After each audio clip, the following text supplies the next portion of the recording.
حالك زۆر گرنگە نوێ ئاماژەی پێکەم بەڕێزانەی شەوەیە کە بۆ گەڕانەوە بۆ بەشێکی گرنگی مێژووی مۆسیقای کوردی ئێمە بپشت و دەستین بە دوو ئاینی سەرەکی لە کوردستان. یەکەمینیان ئاینی یارسانەکانە کە هەڵبگاکەی، دومیشان یەزیدەکانە.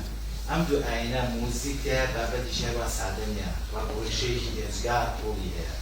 لە ئاینی یارسانەکانە پیر و باوەڕیان وایە یاخود لە ناویانە وا باوەڕکە ئەوترێت کاتێککە مرۆڤ دروستکراوە جەستە بەجیا بوو ڕۆح بەجیا بووە، یعنی موزیک ژەندراوە یاخود تەمبور ژەندراوە بۆ ڕۆح بۆی مەز بێت و بچێتە ناو جەستەکەەوە.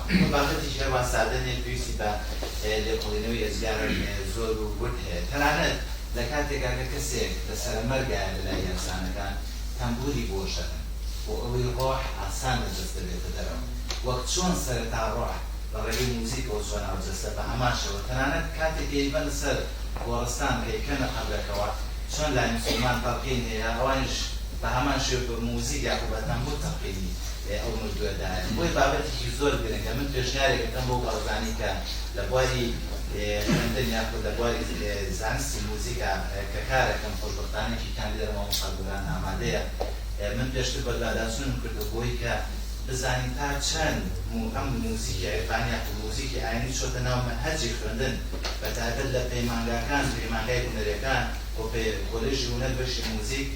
خۆشبەختانە یەک چاکەرێکم بینی کە مامۆستاگۆران لەسەر تەمبور قسەی کردو لە کۆلێژی هونەر بەشی موزیک.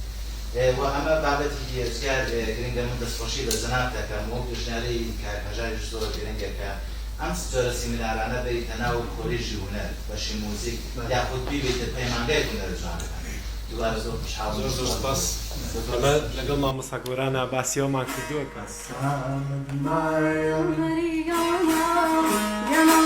شایتانا خوش لیلا جاران ریبان کرانا کی فراموش اصل مایا ماما گیدار گنا و شایدانا لیلا جاران ریبان کرانا کی فراموش هر جانا کم چاکم فراموش ارگانکم و چاوکم کرانکی فراموش